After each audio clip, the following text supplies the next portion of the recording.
Hello everyone, मैं शास्त्रांगद। आज आधुनिक भारत के इतिहास में जो अंग्रेज़ों और मराठाओं के बीच जो कॉन्फ्लिक्ट हुआ, जो संघर्ष हुआ, उसके संबंध में बताएंगे। क्योंकि इसी कॉन्फ्लिक्ट के बाद जो अंग्रेज़ों की सत्ता को भारत में चुनौती देते वो मराठे थे, वो क्या हुए, समाप्त हो गए।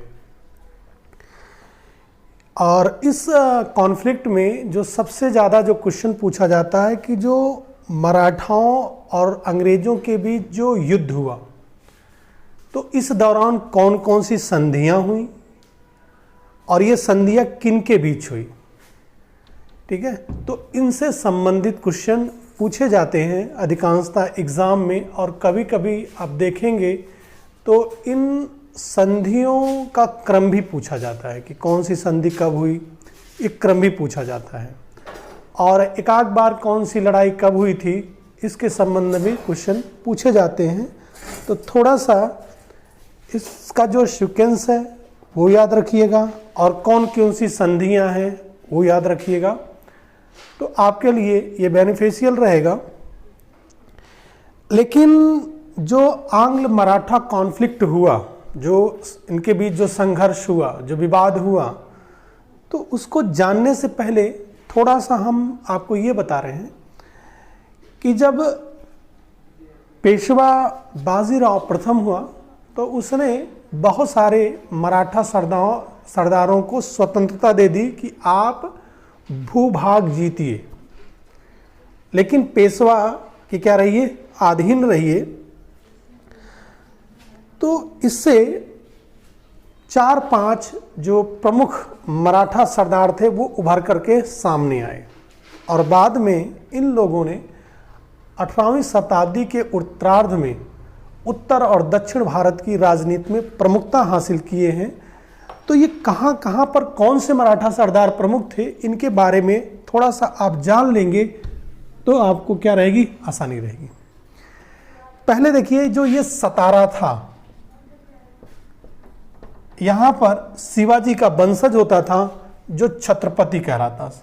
यानी कि सतारा में कौन होता था, छत्रपति होता था। ये मराठा साम्राज्य का औपचारिक रूप से क्या होता था, प्रधान होता था, छत्रपति। और ये सतारा में रहता था, यही सतारा इसकी क्या थी, राजधानी थी। और ये छत्रपति की सहायता और सलाह देने के लिए पेशवा होता था। कौन होता था, पेशवा। लेकिन संगोला संधि के बाद छत्रपति ने अपने सारे जो अधिकार थे वो पेशवा को सौंप दिए। और ये संधि हुई थी 1752 में, 52 में। और ये जो पेशवा होता था वो पूना में रहता था। लेकिन अब ये वास्तविक मराठा संघ का ही क्या हो गया था, प्रधान हो गया था। सारी शक्तियां इसी पेशवा में क्या थी, निहित थी और यहाँ रहता था। और जो मराठा सरदार होते थे वो आंतरिक रूप से स्वतंत्र होते थे, लेकिन वो पेशवा की क्या मानते थे, अधीनता मानते थे।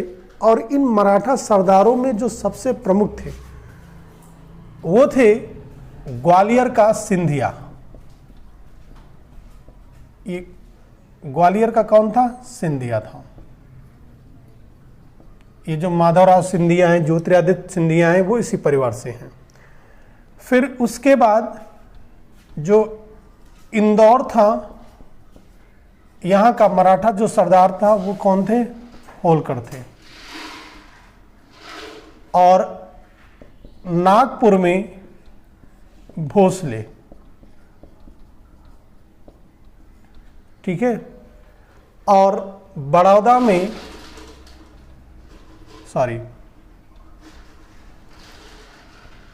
ये बड़ौदा में जो होते थे वो गायकवाड़ थे, ये थे। लेकिन ये जो 4 जो मराठा सरदार थे, इनमें जो सबसे ज़्यादा जो प्रमुख थे वो यही थे। ग्वालियर का जो सिंधिया था, इंदौर का जो होलकर था और नागपुर का जो भोसले थे, यही 3 सबसे प्रमुख रहे हैं। और ये बड़ौदा का जो गायकवाड़ वंश था, ये अधिकांशतः शुरू से ही अंग्रेजों के संरक्षण में ये चला गया था।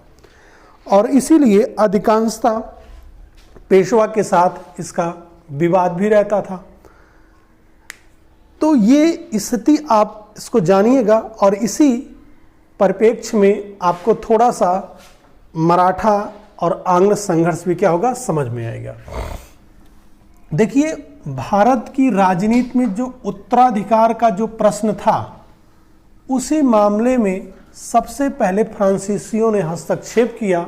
आपने देखा कर्नाटक और हैदराबाद के निज़ाम के मामले में। बाद में उसी नीति को अंग्रेज़ों ने क्या किया, अपनाया, और उसी को अपनाते हुए उन लोगों ने धीरे धीरे पूरे भारत पर क्या कर लिया था, अधिकार कर लिया था। तो ऐसा ही इस संबंध में हुआ। जब जो युद्ध हुआ, अब जानते हैं कि जो मराठे थे वो उत्तर भारत की क्या हुए, राजधानी में दिल्ली तक क्या किए, उन्होंने अधिकार किया। लेकिन जब अहमद शाह अब्दाली से जो युद्ध हुआ, पानीपत का तृतीय युद्ध 1761 में, मराठे पूरी तरह से क्या हो गए, पराजित हो गए। और मराठों के पराजित होने के बाद जो नाना साहब था, जो योग्य पेशवा था, जो बाजीराव द्वितीय का पुत्र था, और उस शोक में उसी साल, ठीक है, चल करके वो 1762 में क्या होता है, मर जाता है बेचारा। शोक में इतना वो निराश हुआ कि मर जाता है। योग्य पेशवा था जो मराठों के लिए बहुत हानिकारक था। नाना साहब के मरने के बाद जो उसका जो पुत्र था माधवराव प्रथम क्या बना, पेशवा बना। लेकिन ये भी एक बड़ा योग्य पेशवा था। लेकिन ये मराठों के लिए बड़ा दुर्भाग्य रहा है कि यह जो योग्य पेशवा था माधवराव, यह भी बेचारा 1772 में क्या हुआ, मर गया। जब तक माधवराव पेशवा था तो जो उसका एक चाचा था षड्यंत्रकारी, चाचाओं का आजकल बड़ा संघर्ष रहता है अपने भतीजों से। आप चाहे अखिलेश और शिवपाल का देख लीजिए, चाहे बिहार में वो जो पासवान हैं, रामविलास पासवान के बेटे और उनके भाई पारसनाथ के बीच क्या है, डिस्प्यूट है। अगर आप भतीजा योग्य नहीं है तो चाचा जो है कि अधिकार कर लेते हैं।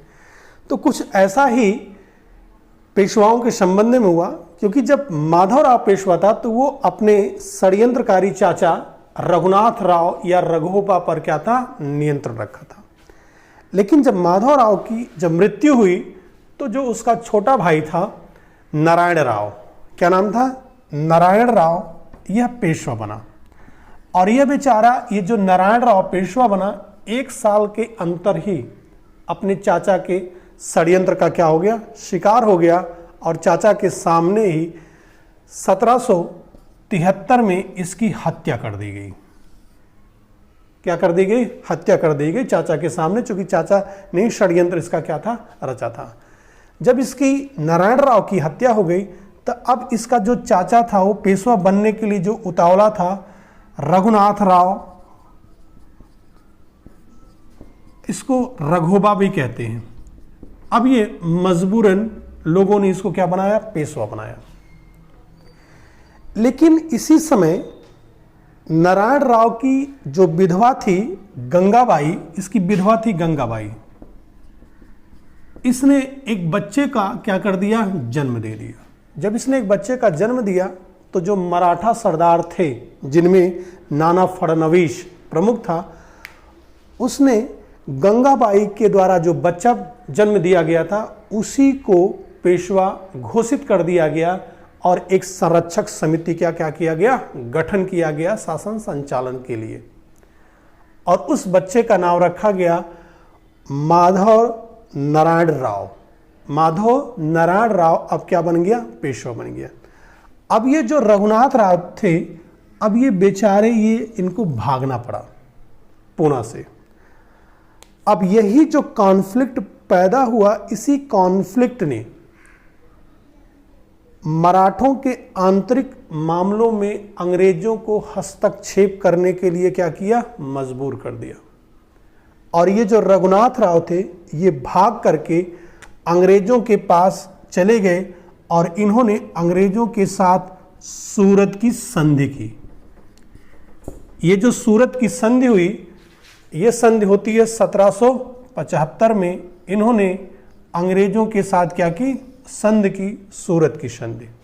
और ये जो संधि हुई थी वो बम्बई की सरकार से हुई थी। जो बम्बई में जो अंग्रेजों की जो सरकार थी उसी के साथ इन्होंने क्या कर दी, संधि की। याद रखिए, एक क्वेश्चन पूछा गया है कि किस संधि के द्वारा मराठों के आंतरिक मामलों में अंग्रेजों को हस्तक्षेप करने का क्या मिल गया, अधिकार मिल गया। तो इसी सूरत की संधि के द्वारा क्या मिला, अधिकार मिला। और ये जो संधि हुई वो रघुनाथ राव ने किया था। ये जो सूरत की संधि हुई इसमें ये कहा गया कि हम अंग्रेजों को, ठीक है, षष्ठी, बसई, भड़ौच और सूरत के राजस्व का एक हिस्सा दे देंगे। लेकिन इसमें ये उल्लेख था कि जो षष्ठी है, जो बसई है, उस पर अंग्रेजों का क्या हो जाएगा, नियंत्रण हो जाएगा। भड़ौच और सूरत के जिलों का कुछ राजस्व अंग्रेजों को दे दिया जाएगा। दूसरी बात यह कही गई सूरत संधि में कि रघुनाथ राव को पेशवा पद पर स्थापित करने के लिए 2500 की अंग्रेज सैनिक क्या करेंगे, मदद देंगे। और उन सैनिकों का जो खर्च आएगा उसका भार ये जो रघुनाथ राव है वो क्या करेगा, उठाएगा। ये कहा गया कि उन सैनिकों का जो भार है वो कौन उठाएगा, रघुनाथ राव उठाएगा। एक चीज़ और रघुनाथ राव ने कहा था कि बिना अंग्रेज़ों की सलाह के वह उनके शत्रुओं से कोई संबंध स्थापित नहीं करेगा, न तो किसी अंग्रेजों के शत्रु को अपने दरबार में क्या देगा, संरक्षण देगा। ये सूरत की संधि में क्या हुआ, तय हुआ।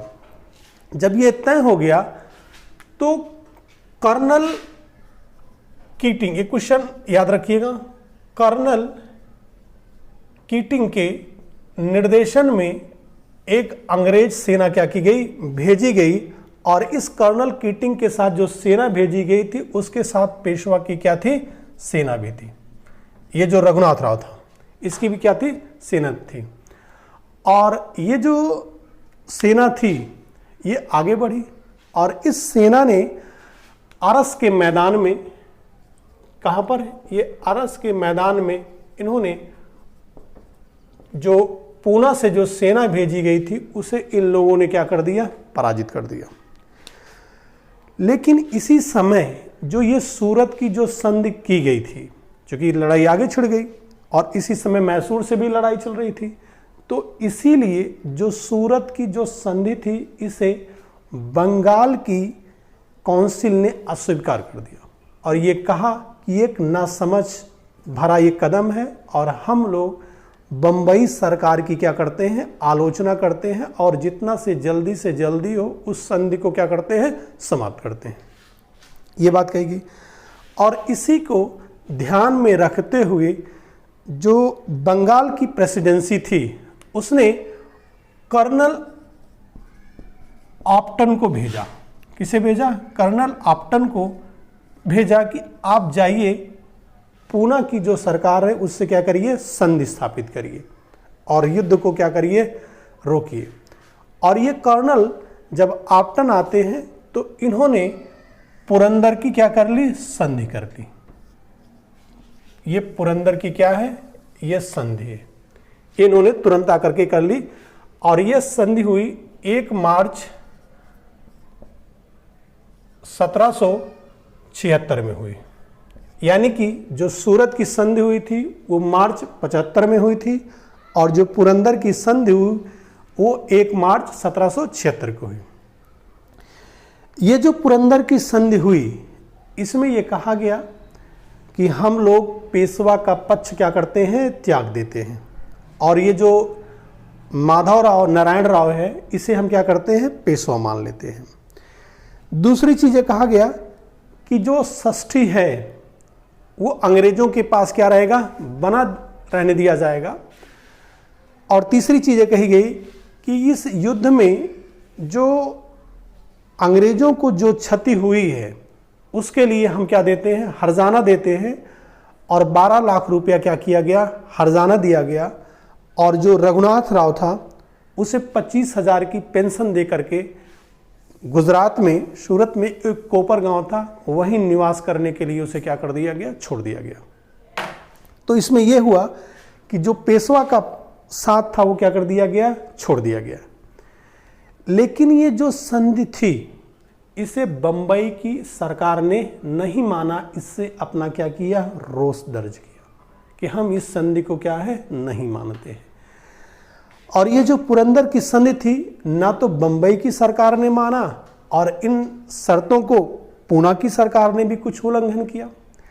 क्योंकि इस संधि में कहा गया था कि रघुनाथ राव का हम पक्ष क्या करते हैं, त्यागते हैं।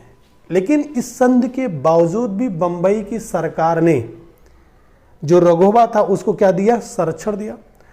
और इसके बाद जो पूना की सरकार थी उसने भी फ्रांसीसियों जो थे उनको भी संरक्षण दिया। और ये फ्रांसीसियों से उन्होंने तय किया कि हम आपको पश्चिम के तट पर बहुत सारे क्या करेंगे, बंदरगाह देंगे। तो इसी को ध्यान में रखते हुए पुनः पुरंदर की संधि के बाद बंबई की जो सरकार थी उन्होंने क्या कर दिया, आक्रमण कर दिया। और ये जो आक्रमण किया बंबई की सरकार, उस सेना का जो नेतृत्व कर रहा था उसका नाम था कॉकबर्न, ये नाम था। और इसने 9 जनवरी को जब आक्रमण किया तो जो मराठा जो सेना थी उस मराठा सेना ने 9 जनवरी 1778 में ये पश्चिमी घाट में एक जगह है तालगांव। ये क्वेश्चन कई बार पूछा गया है कि तालगांव, इस जगह पर इसने जो बंबई की जो सेना थी जो कॉकबर्न के अधीन आई थी, इस तालगांव में पूना की सेना ने बुरी तरह क्या कर दिया, पराजित कर दिया। और मजबूरन अंग्रेजों को बड़गांव की संधि, कौन सी संधि, बड़गांव की संधि करने के लिए क्या किया, बाध्य किया। ये जो संधि थी वो हुई थी 1779 में, ये बड़गांव की संधि। तो अभी मैंने 3 संधियां बताई, 75 में सूरत की संधि, 76 में पुरंदर की संधि और 79 में ये बड़गांव की संधि थी। यह संधि अंग्रेजों के लिए अपमानजनक थी, क्योंकि इस संधि में कहा गया था कि 1773 की जो स्थिति थी, जो क्षेत्र अंग्रेजों के अधीन थे, ठीक है, वो रहेंगे, और जो पेशवा के अधीन थे वो पेशवा के अधीन बने रहेंगे। लेकिन इसमें यह भी कहा गया था कि षष्ठी को अंग्रेजों के पास रहने दिया जाएगा और भरोच के राजस्व का एक हिस्सा किसको मिलेगा, सिंधिया को मिलेगा। लेकिन ये जो अपमानजनक जो संधि थी बड़गांव की, इसे बंबई काउंसिल का जो प्रेसिडेंट था वारेन हेस्टिंग्स, इसे मानने से क्या कर दिया, इनकार कर दिया। अब उसने युद्ध की क्या कर दी, पुनः क्या कर दी, घोषणा कर दी। और उसने बंगाल से एक सेना भेजी जिसका नेतृत्व कर्नल गोडार्ड कर रहा था।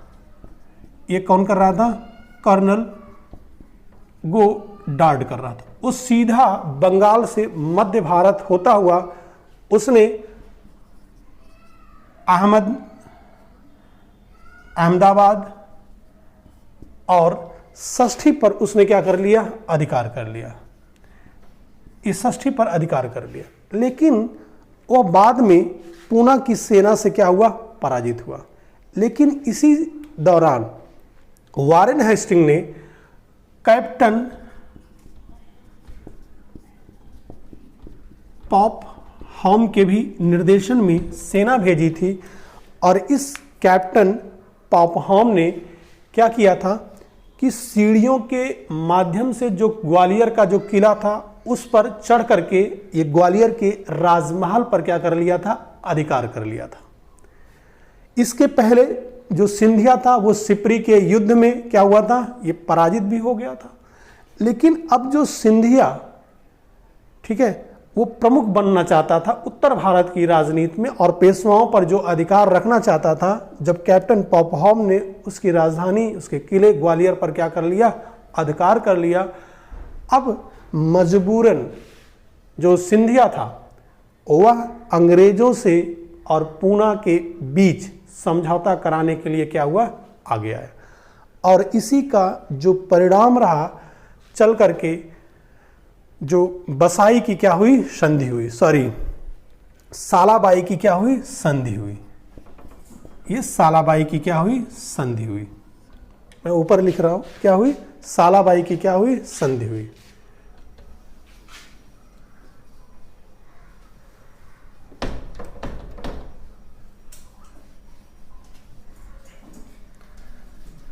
सत्रह सौ बयासी में अंग्रेजों और मराठों के बीच क्या हुई, सालाबाई की संधि हुई। ये हुई संधि, और ये हुई 1782 में।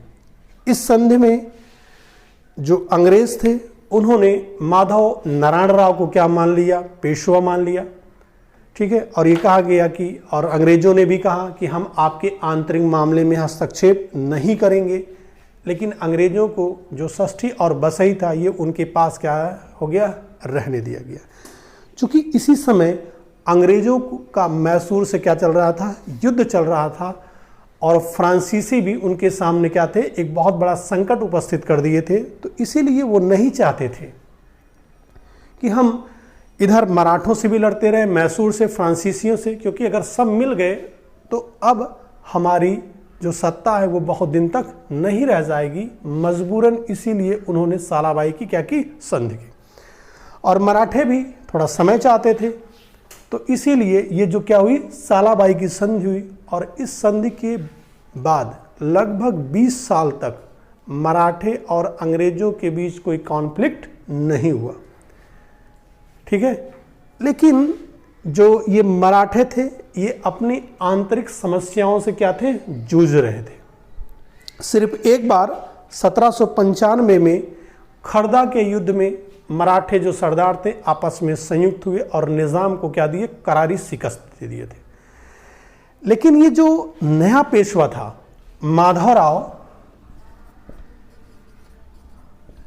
माधव नारायण राव, जो इसका डिक्टेटर था नारायण राव, जो इसका डिक्टेटर था नाना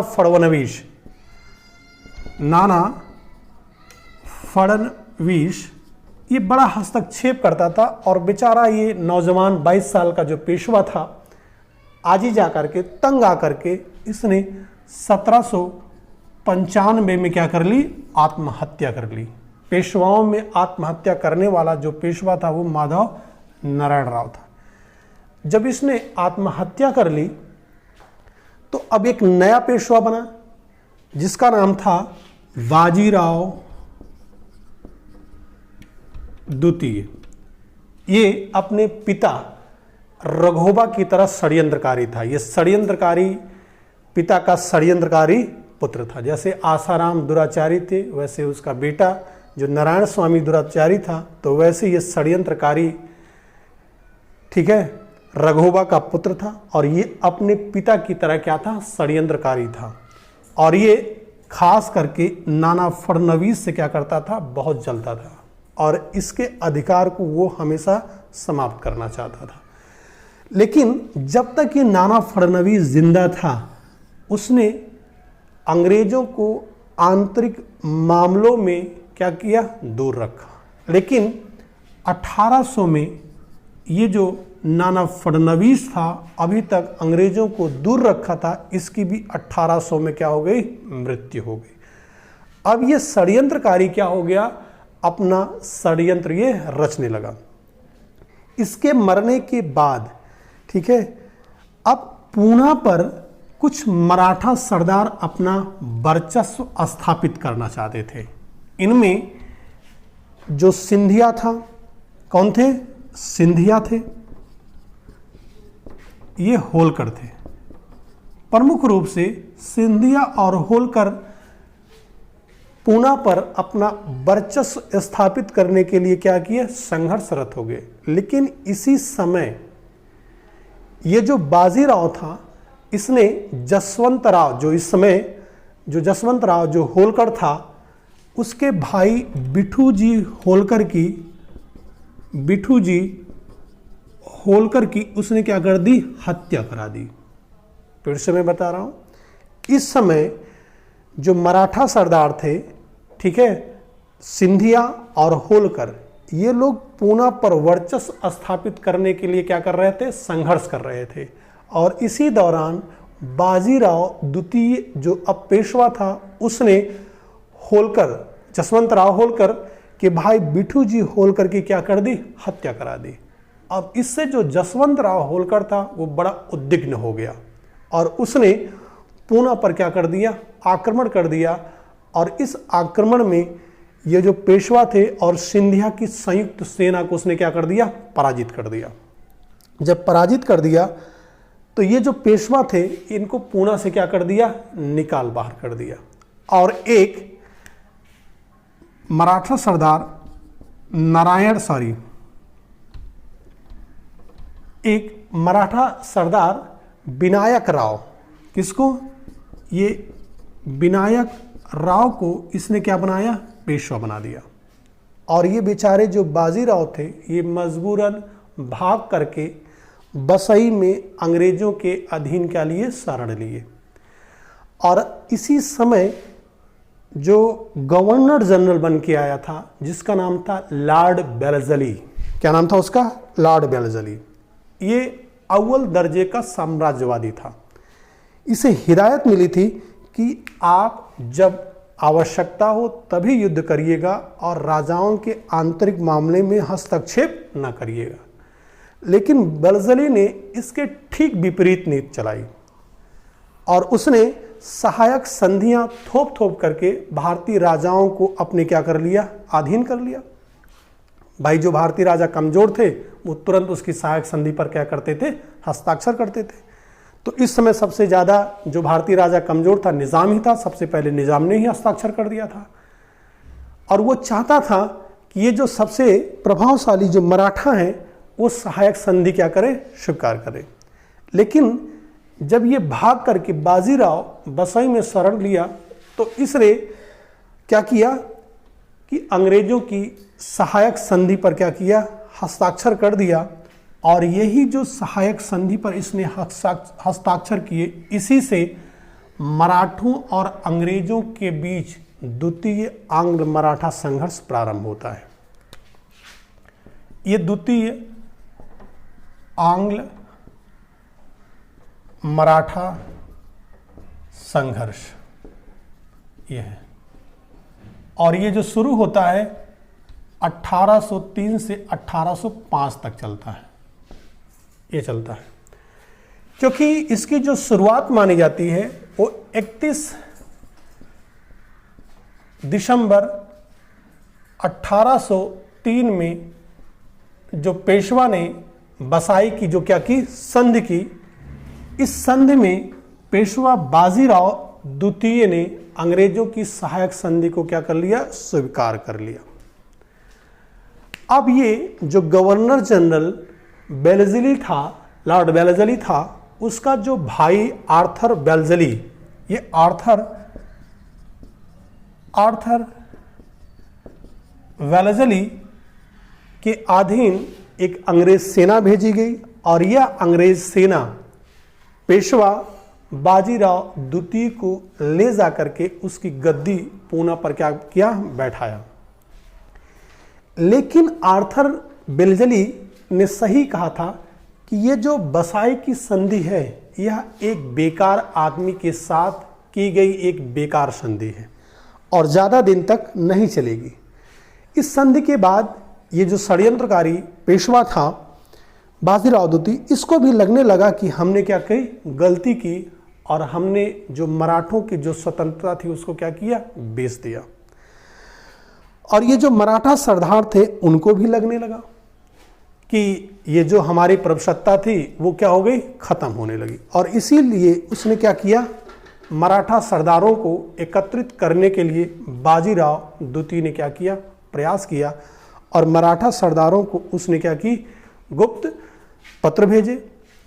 लेकिन सारे मराठा सरदार एकत्रित नहीं हो पाए।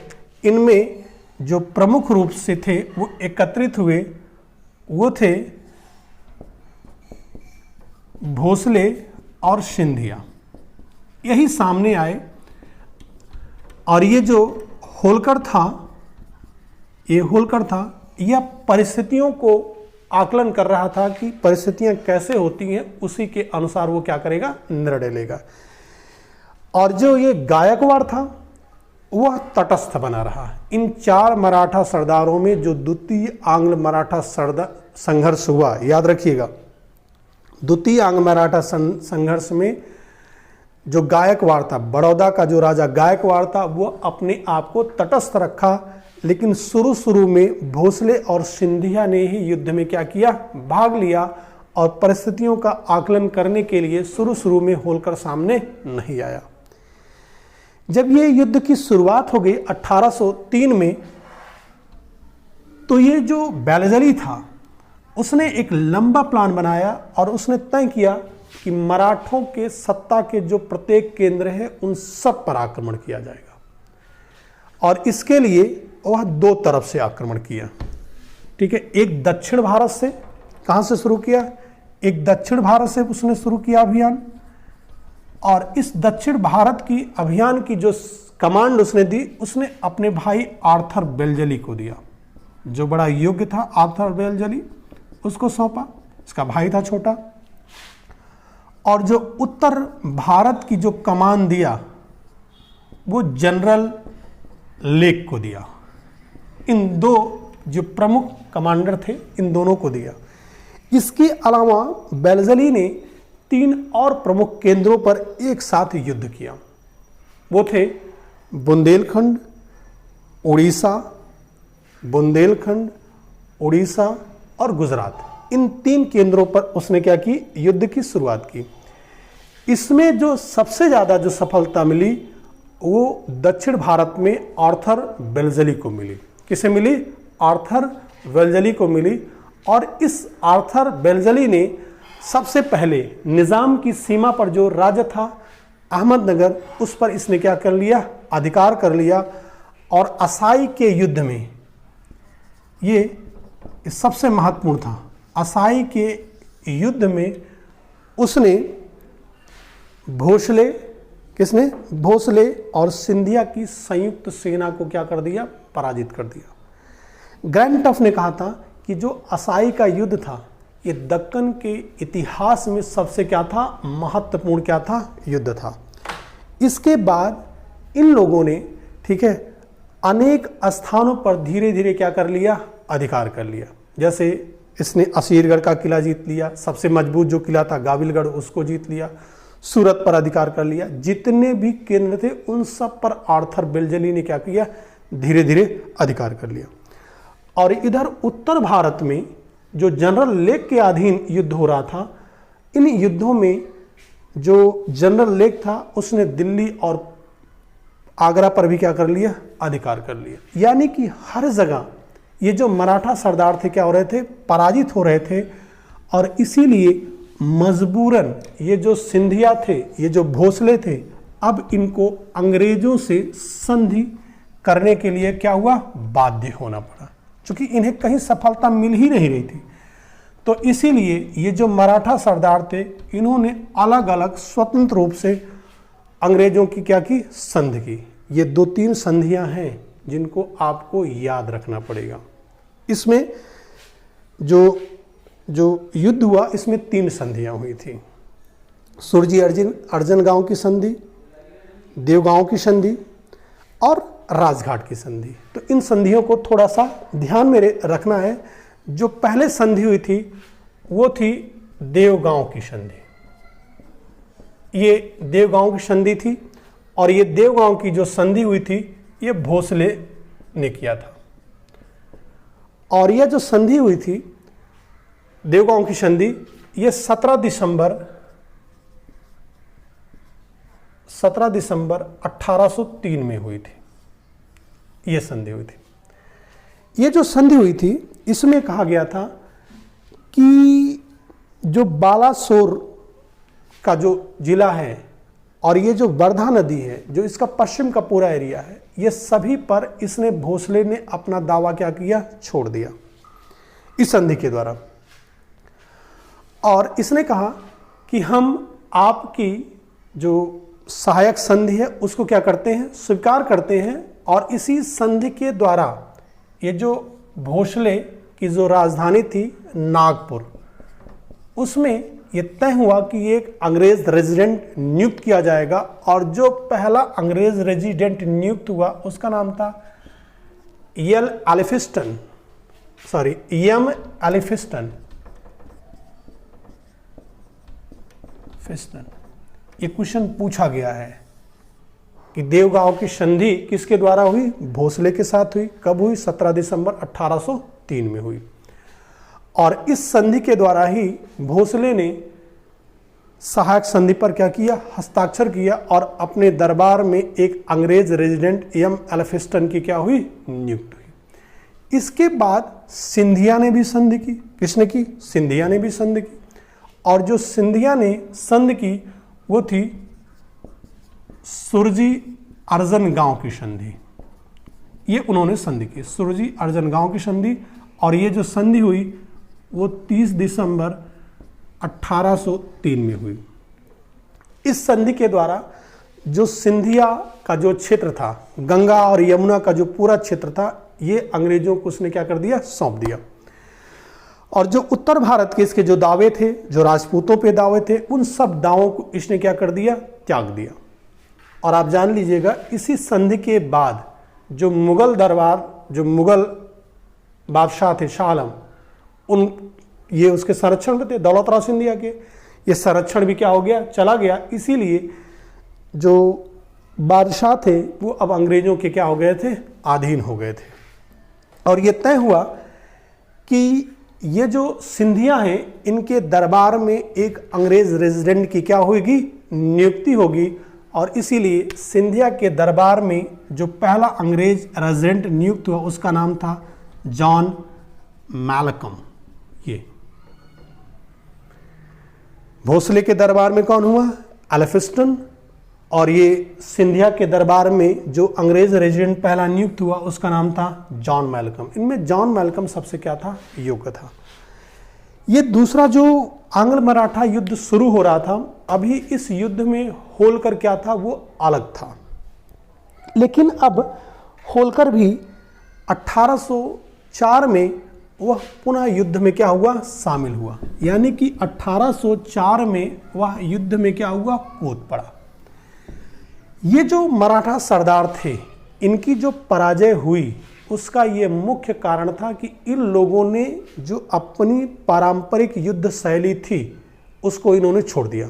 मराठा सरदार क्या करते थे, मराठा जो सैनिक होते थे वो किसी भी सेना पर जब आक्रमण करते तो पीछे से उसको घेर लेते थे, उसकी रसद काट देते थे और बीच में चारों तरफ से घेर के उनकी क्या करते थे, कुटाई कर देते थे। और घुड़सवार बड़ी तेजी से आक्रमण करते थे, फिर भाग लेते थे। तो ये उनकी पारंपरिक शैली थी। इन दोनों ने इस शैलियों को क्या किया था, त्याग दिया था। लेकिन जो होलकर था उसने अपनी पारंपरिक शैली को क्या किया, अपनाया। और उसने क्या किया, आक्रमण कर दिया। जब उसने आक्रमण कर दिया तो कोटा के पास एक मुकुंदरा की घाटी है, यहां पर उसने जो अंग्रेज थे उसको उसने क्या किया, पराजित करने में वो क्या रहा, सफल रहा। ठीक है, तो इससे जो जसवंतराव होलकर था उसकी क्या बड़ी प्रसिद्धि बढ़ी। और ये जो पराजित अंग्रेज थे इनको आगरा भागने के लिए क्या किया, उसने मजबूर किया। जब वो पराजित हो गया अंग्रेज सेनापति, तो जसवंतराव अब आगे बढ़ करके इसने दिल्ली की तरफ क्या किया, कूच किया। और 7 नवंबर से ये 18 नवंबर तक या दिल्ली के बाहर, ठीक है, के क्षेत्रों पर इसने क्या कर लिया, अधिकार कर लिया। लेकिन जो इस समय दिल्ली का जो रेजिडेंट था, lieutenant colonel Ochterlony, Delhi का जो संरक्षक था, रेजिडेंट था, उसने दिल्ली की क्या की, रक्षा की। और इसके बाद एक छोटे मोटे युद्धों में जनरल आक्टर लोनी ने ये जो जसवंतराव होलकर था उसको क्या किया, पराजित किया। लेकिन भरतपुर के किले को लेने में वो क्या रहा, असफल रहा और उसकी क्या हुई, पराजय हुई। और अभी जसवंतराव होलकर पराजित भी नहीं हो रहा था, तो ये युद्ध भी लंबा खिंच रहा था। तो इससे जो अंग्रेजी सरकार थी, जो वहाँ के जो डायरेक्टर थे, वो बेलजली से बहुत चिढ़ गए और उन्होंने कहा कि आपने अंग्रेजों की जो साख थी उस पर क्या लगा दिया, बट्टा लगा दिया, इसीलिए अब आपको रहने नहीं दिया जाएगा। और उन्हें आदेश दिया गया कि आप तुरंत क्या दीजिए, त्यागपत्र दीजिए और आप क्या करिए, वापस चले आइए। और इसका ये परिणाम निकला कि जो बेलजली थे इन्होंने क्या दे दिया, त्यागपत्र दे दिया। जब बेलजली ने त्यागपत्र दे दिया तो उनकी जगह पुनः कॉर्नवालिस को, किसे, कॉर्नवालिस को भारत का क्या बनाया गया, गवर्नर जनरल बना करके भेजा गया। और कॉर्नवालिस 30 जुलाई 1805 को वो कलकत्ता उतरा, लेकिन बेचारा 2 महीने के बाद ही वो 5 नवंबर 1805 में गाजीपुर में उसकी क्या हो गई, मृत्यु हो गई। और गाजीपुर में आज उसकी समाधि भी है। ये पूछा गया क्वेश्चन है कि किस गवर्नर जनरल की जो है गाजीपुर में समाधि है, तो कॉर्नवालिस की है। कॉर्नवालिस क्या हुआ, मर गया। जब कॉर्नवालिस की एकाएक मृत्यु हुई तो जो कलकत्ता काउंसिल का जो सीनियर मेंबर था जॉर्ज बार्लो, इसे जॉर्ज बार्लो को स्थानापन्न यानी कि एक काम कार्यकारी गवर्नर के रूप में क्या हुई, नियुक्ति हुई। और इसे कहा गया कि आप जितनी से जल्दी हो संधि करिए। लेकिन इधर बीच जनरल लेक ने कई युद्धों में जसवंत राव होलकर को उसने क्या किया था, पराजित किया था। और जसवंत राव होलकर मजबूरन पंजाब भाग गया। वहाँ पर वो सिख राजा रणजीत सिंह से मदद चाही, लेकिन सिख राजा ने उसकी मदद नहीं दी। और मजबूरन बाद में जब ये जॉर्ज बार्लो आया तो जसवंत राव होलकर से क्या की, संधि करने के लिए क्या किया, उतावला हो गया। और इसीलिए जसवंत राव होलकर के साथ ब्यास नदी की तराई में एक संधि होती है, जो संधि कहा जाता है राजघाट की संधि। क्या कहा जाता है, राजपुर घाट की संधि। ये राजपुर घाट की क्या है, ये संधि है। और ये संधि होती है 24 दिसंबर 1805 में। इस संधि के द्वारा जो होलकर था उसके बहुत सारे क्षेत्रों को क्या कर दिया गया, वापस कर दिया गया। और इस संधि का जो जनरल लेक था उसने बड़ा विरोध किया, लेकिन फिर भी इस संधि की जो शर्तें थी जॉर्ज बार्लो ने क्या किया, प्रकाशित कर दिया। तो यानी कि याद रखिएगा, द्वितीय मराठा जो संघर्ष हुआ, इस संघर्ष की जो शुरुआत होती है वो बसाई संधि के द्वारा होती है। और द्वितीय आंग्ल मराठा युद्ध में 3 संधियां होती हैं। एक आपकी जो होती है देवगांव की संधि पहले होती है 17 दिसंबर 1803 में, ये भोसले के साथ होती है। दूसरी संधि होती है 30 दिसंबर 1803 में, सुरजी अर्जनगांव की संधि, ये सिंधिया के साथ होती है। तीसरी जो लास्ट संधि होती है राजपुर घाट की संधि होती है 24 दिसंबर 1805 में होती है। और ये जो संधि होती है जसवंत राव होलकर के साथ होती है। इस संधि के बाद काफ़ी दिनों तक आंग्ल मराठा जो संघर्ष था वो रुका रहा, लेकिन जो तीसरा जो अंतिम आंग्ल मराठा संघर्ष शुरू हुआ उसका जो मुख्य कारण था, ये जब नया नया गवर्नर जनरल लॉर्ड हेस्टिंग्स, याद रखिएगा 1775 में जो युद्ध हो रहे थे वो वारेन हेस्टिंग्स था गवर्नर जनरल, वो कलकत्ता का गवर्नर जनरल था। लेकिन अब ये भारत का बन करके आया था, इसका नाम था लॉर्ड हेस्टिंग्स। ये भारत के राजाओं के मामलों में आंतरिक क्या किया, हस्तक्षेप किया, खास करके इसने मराठा के संबंध में, क्योंकि ये चाहता था कि ये जो मराठा हैं बहुत सरदर्द दिए हुए हैं, इनकी हमेशा से क्या की जाए, हमेशा के लिए जो इनका राज्य है उसे क्या किया जाए, समाप्त किया जाए। इसीलिए ये जो तृतीय आंग्ल मराठा संघर्ष क्या हुआ, शुरू हुआ। और ये जो तृतीय आंग्ल मराठा जो संघर्ष शुरू हुआ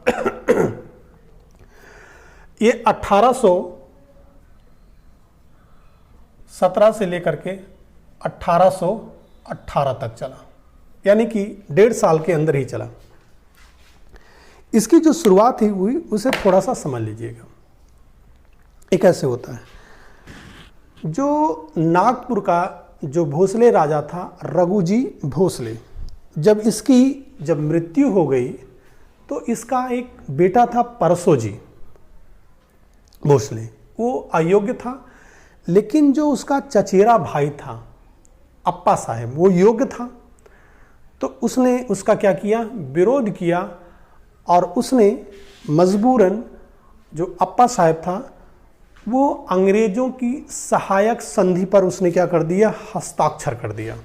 और यह बात है जो अप्पा साहब जो था, जो उसने जब संधि कर दिया 1716 में उसने क्या किया, संधि किया नागपुर की संधि अप्पा साहब ने। और इस नागपुर की संधि के द्वारा, ठीक है, अप्पा साहब ने अंग्रेजों की अधीनता मान लिया, ठीक है, और सहायक संधि पर उसने क्या कर दिया, हस्ताक्षर कर दिया। लेकिन इसी समय जो ये लॉर्ड हैस्टिंग्स था, जो पूना में जो अंग्रेज रेजिडेंट था, ठीक है, जो पूना में क्या था, अंग्रेज रेजिडेंट था, मैल्कम पर उसने दबाव डाला कि आप पेशवा को संधि करने के लिए बाध्य करिए, जिस संधि में ये हो कि जो पेशवा अभी मराठा सरदारों पर अपनी प्रधानता रखता है उसे वो क्या करे, छोड़ दे। और मजबूरन, ठीक है, इस रेजिडेंट ने जो था वो पेशवा को संधि करने के लिए क्या किया, बाध्य किया। और इसीलिए पेशवा ने पूना की क्या की, संधि की। और इस संधि के द्वारा जो पूना की जो संधि हुई 1717 में, 13 जून 1717 में क्या हुई, पूना की संधि हुई। इस संधि में पेशवा ने मराठा सरदारों पर से अपनी प्रधानता को क्या किया, छोड़ दिया। दूसरी चीज, जो कोंकण का जो जिला था, पश्चिमी घाट के जो अन्य जिले थे, वो अंग्रेजों को उसे क्या पड़ा, सौंपना पड़ा। और इसी के बाद जो तीसरी जो संधि हुई वो 5 नवंबर 1817 में ग्वालियर की क्या हुई, संधि हुई, ग्वालियर की संधि। और इस संधि के द्वारा कहा गया कि चंबल के जो पश्चिम के जो भाग हैं उन पर आप अपनी प्रधानता क्या करिए, छोड़ दीजिए, और राजपूतों पर जो अपना अधिकार जमाते हैं उसे भी क्या कर दीजिए, छोड़ दीजिए, ये कहा गया। लेकिन इस संधि के बाद जो मराठा सरदार थे उनके अंदर अंग्रेजों को लेकर के इतना आक्रोश हो गया वो कि अपनी स्वतंत्रता क्योंकि छोड़ दिए थे। और इसका परिणाम ये निकला कि जिस दिन 5 नवंबर 1817 को, ठीक है, ग्वालियर की संधि पर सिंधिया ने हस्ताक्षर किया था, उसी दिन पेशवा ने जो पूना में जो अंग्रेज रेजिडेंट थी उस पर इसने क्या किया, आक्रमण किया और उसे क्या कर दिया, जला दिया। और फिर अगले दिन, ठीक है, उसने क्या किया, युद्ध की क्या की घोषणा की। और जो खिड़की में जगह है, खिड़की नाम है, जो अंग्रेजी सैनिक छावनी थी उस पर उसने क्या कर दिया, हमला कर दिया। लेकिन जो ब्रिटिश अधिकारी था बर्न, उसके द्वारा ये खिड़की के युद्ध में पेशवा क्या हुआ, पराजित हुआ। इसके बाद जो सीताबर्डी का जो युद्ध हुआ, सीताबर्डी के युद्ध में भोसले और सिंधिया भी क्या हुए, पराजित हो गए। यानी कि धीरे धीरे सारे लोग क्या हो गए, पराजित हो गए। और मजबूरन अब ये जो होलकर था उसे मंदसौर की क्या करनी पड़ी, संधि करनी पड़ी। ये संधि पूछी जाती है, मंदसौर की संधि। और ये जो मंदसौर की संधि हुई वो 6 जनवरी 1818 को हुई। और यह संधि की थी होलकर ने, किसने किया था? होलकर ने। और इस संधि के द्वारा जो होलकर अभी तक अंग्रेजों की सहायक संधि पर हस्ताक्षर नहीं किया था, उसने क्या कर दिया? हस्ताक्षर कर दिया और अपने दरबार में, अपने इंदौर दरबार में यह एक रेजिडेंट नियुक्त करने के लिए क्या हो गया? तैयार हो गया था। अब ये जो बेचारा पेशवा था बाजीराव द्वितीय, इसने पुनः 2 युद्ध किया। क्या किया? 2 और लड़ाइयां लड़ी, जिनमें से एक थी 1 जनवरी 1818 का कोरेगांव युद्ध। बड़ा थोड़ा सा इस समय विवाद में ये युद्ध आ गया, अभी चर्चा करेंगे। फिर उसके बाद 20 फरवरी ठीक है 1818 में ये ठीक है अस्टी का युद्ध लड़ा। इन दोनों युद्धों में ये जो पेशवा था वो क्या हुआ? पराजित हुआ। और मजबूरन ये 3 जून 1818 को इसने क्या कर दिया? मैलकॉम में पूछा गया क्वेश्चन है कि किसके समक्ष वो समर्पण किया था, तो पेशवा बाजीराव द्वितीय ने 3 जून 1818 को मैलकॉम के सामने क्या कर दिया? समर्पण कर दिया। ये जो कोरेगांव का युद्ध है अभी इसलिए विवाद हो गया कि इसकी दूसरी सहस्त्राब्दी मनाई गई महाराष्ट्र में, जिसमें क्या हुआ? थोड़ा सा कॉन्फ्लिक्ट हुआ और उसमें बहुत सारे लोग मारे गए थे अभी हाल में ही। वो इसलिए क्योंकि इस कोरेगांव युद्ध में अंग्रेजों के अधीन एक दलित सैनिक दस्ता ने पेशवा की सेना को हरा दिया था। तो अभी हाल में इसलिए इसकी मनाई जा रही थी सहस्त्राब्दी वर्ष, क्योंकि ये कहा गया कि दलितों ने पेशवा ब्राह्मणों को क्या किया था? पराजित किया था। ये बड़ा स्टूपिड आइडिया है, क्या बताया जाए। तो ये कोरेगांव युद्ध में, इस युद्ध के बाद जब पेशवा ने समर्पण कर दिया तो पेशवा का जो पद था वो हमेशा के लिए क्या कर दिया गया? समाप्त कर दिया गया। क्या कर दिया गया? समाप्त कर दिया गया। और पेशवा को 8 लाख की पेंशन दे करके कानपुर में एक जगह है बिठूर, 10-12 किलोमीटर है कानपुर शहर से, बिठूर में उसे निर्वासित कर दिया गया और ये कहा गया कि अब राजनीति के मामले में हस्तक्षेप नहीं करेंगे। और पेशवा का जो राज्य था वो अंग्रेजों के राज्य में क्या कर लिया गया? मिला लिया गया। और थोड़ा सा सतारा को ठीक है जिले को छोड़ करके बाकी जो क्षेत्र था वो मिला लिया गया। और सतारा में जो शिवाजी के वंशज थे प्रताप सिंह के क्या किया गया?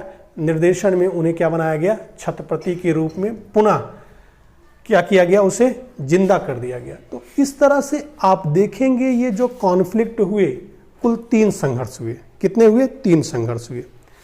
जो पहला जो संघर्ष शुरू हुआ ठीक है वो आपने देखा कि 1775 में शुरू हुआ जब सूरत की संधि की, और उस समय जो गवर्नर थे वो वारेन हेस्टिंग्स थे। जो दूसरा कॉन्फ्लिक्ट शुरू हुआ वो 1803 में हुआ और इस समय जो गवर्नर जनरल थे लॉर्ड वेलेस्ली थे। फिर 1817 में तीसरा आंग्ल मराठा संघर्ष शुरू हुआ और इस समय जो गवर्नर बन के आए थे वो लॉर्ड हेस्टिंग्स थे। तो इन संघर्षों में जो लड़ाइयाँ हुई, जो संधियाँ हुई, ये 3 आंग्ल मराठा संघर्ष हुए थे। तो उनको क्या करिएगा? आप याद रखिएगा। ठीक है, जो अब लास्ट इनका जो कॉन्फ्लिक्ट आपको बताएंगे वो अंग्रेज और सिख का बताएंगे। ठीक है, थोड़ा सा इन संधियों को आप क्या करिएगा? याद रखिएगा। Thank you.